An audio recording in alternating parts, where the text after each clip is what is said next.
So let's be honest here. There's some Nintendo games that need a complete and utter overhaul. Let's discuss.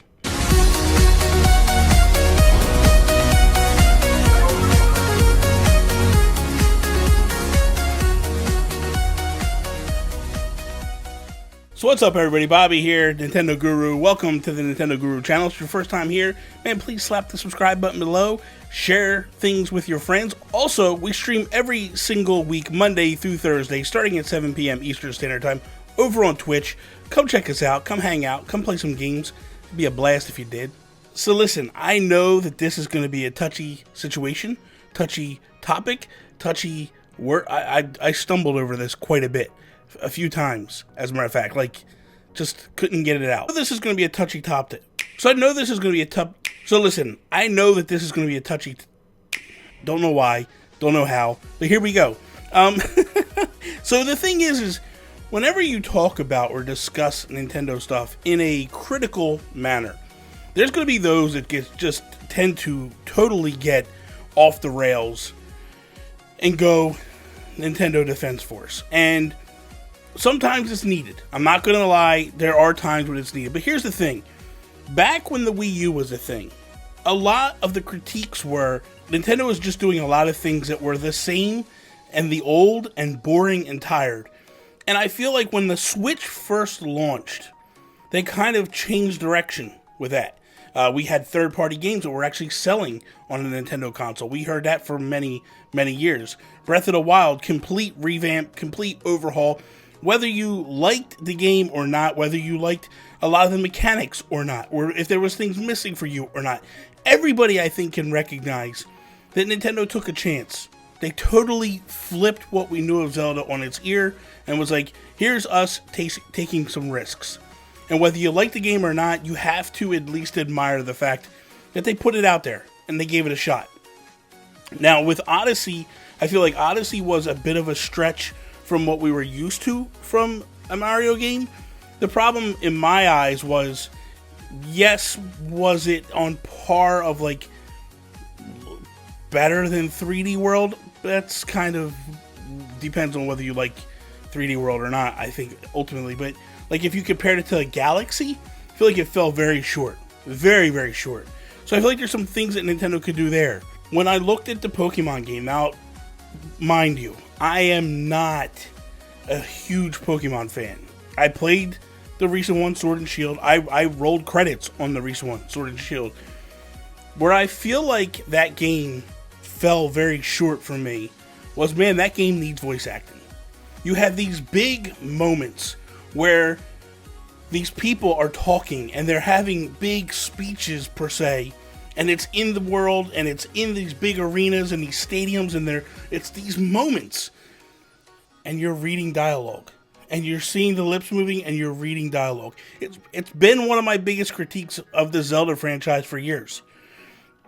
Until Breath of the Wild, we barely got any voice acting ever in Zelda games. At least in Breath of the Wild, when you had them big moments, you got voice acting to some degree. But even that could use a little bit of a bump. And when it comes to Breath of the Wild 2, I'd be okay with some more voice acting in the Zelda games.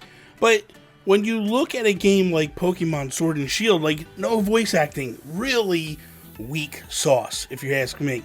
Then you take the fact of it's very linear. The game is all very much point A, point B, this is where you go, until you hit the Wildlands. You hit the Wildlands and it opens up a little bit and you kind of feel that open world feel. I feel like Nintendo needs more of that. Basically take an RPG map. This is your map. This is your world. And go. The Switch gives the ability to do that. Now, I'm not of the mindset of going well, hey, Game Freak wasted money and time and lied to us. I'm not on that path, that trajectory. I think that's trash. People that think that, you're just wrong at the end of the day, in my opinion. What I do feel, though, is now that the next, in theory, one of the next upcoming Pokemon games will be built from the ground up for the Switch. We know the Switch can do a lot more. Look at Breath of the Wild. Look at these games.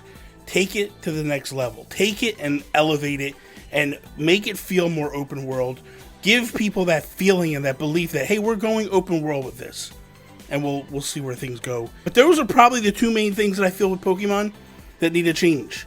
But then let's direct towards Mario. And I feel like Mario, not necessarily 3D, I think 3D tries to take some risks from time to time.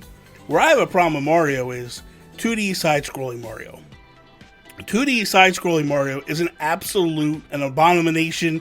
The fact that we are on the new paint scheme feel overlay for 10 years, 20 years now, just really, really bad. I feel like when you're looking at a situation like, side-scrolling Mario, when you had the original Mario, it looked a particular way. Super Mario Bros. 2, whether you like it or not, different aesthetics, different feel.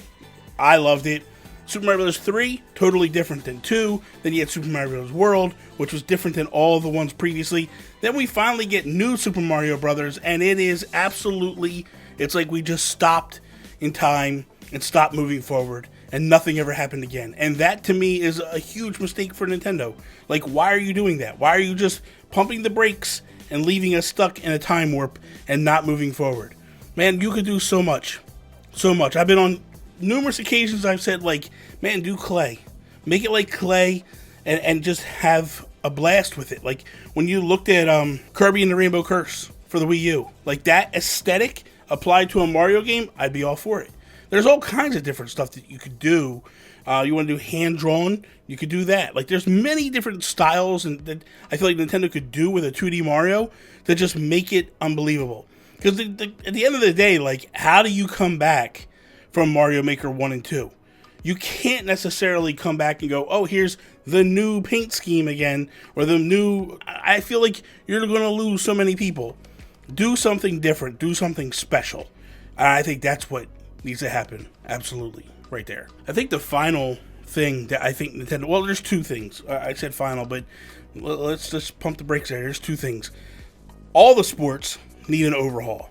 They are very... Other than Mario Golf on the 3DS, I feel like Nintendo has just dropped the ball. The tennis games have been horrible. They just, they need help with their sports lines. The last baseball game I played was on the Wii, and that wasn't that great. I wasn't really a fan of it. I felt like it's just stopped short of going overboard. I feel like Mario Golf is probably the better of it all, and I hope that they could just take what was done on the 3DS, obviously put better graphics on it because it's on a better machine, but the tournaments and all that stuff, just give us that. Please. That's what you need to do with Mario Golf. But we need strikers, we need all this other stuff, but we need to take it and fix it and make it look amazing, number one. But not only that, when I looked at Mario Aces, it just wasn't that great. I feel like it fell very short. And it was no different than what Smash, Mario Tennis Smash on the Wii U. It took a couple things from that and upgraded, but it just fell short. Mario Party's another one. I feel like a lot of the Mario games are just lacking anymore. They don't take risks with them. And I want to see them take risks. Mario Party could have been a great game if they would have added DLC where they gave us new maps or even old school different boards and online. You could have killed it with the online. People would have been lining up to pay for your online if you could have been able to play Mario boards, Mario Party on online. I feel like they messed up. The final one is Paper Mario. I feel like after Thousand Year Door, they totally just screwed that franchise up. And they need to go back, step back, rewrite history on that one. When you looked at the one Color Splash on the Wii U, looked fantastic, but the cards and all that stuff just killed that game. Totally killed that game. And I feel like they should go back and just, go back in the past, take what was great, what people loved, and then just flip it on its ear and go forward with it. Paper Mario hopefully will come to the Switch, and hopefully it'll be a fantastic game. I think that they have a tendency to just kind of try to stay safe, and it hasn't worked very well for Nintendo in the past. So I'm hoping that the past couple of games that have come out have felt a little safe, meaning Pokemon, meaning Odyssey. I hope that Nintendo just goes, nope, we're going to hammer down now. We're going to fix these things totally change them up, make you guys love them again, because that's, I think, what everybody wants. Everybody wants to love these franchises all over again, and now's the time. Now's the time moving forward. Let's fix these things. I don't know. So let me know what you guys think in the comments below. Do you agree with anything that I'm saying here, or do you think I'm just absolutely crazy and I should just shut my mouth? Wouldn't be the first time somebody told me that, so I can respect that mindset if that's how you feel. Man, be sure to follow me Instagram, Twitter at Nintendo Gurus, and again, we stream every single Monday through Thursday over on Twitch at Nintendo Gurus there as well. That is all. Peace out, Preston.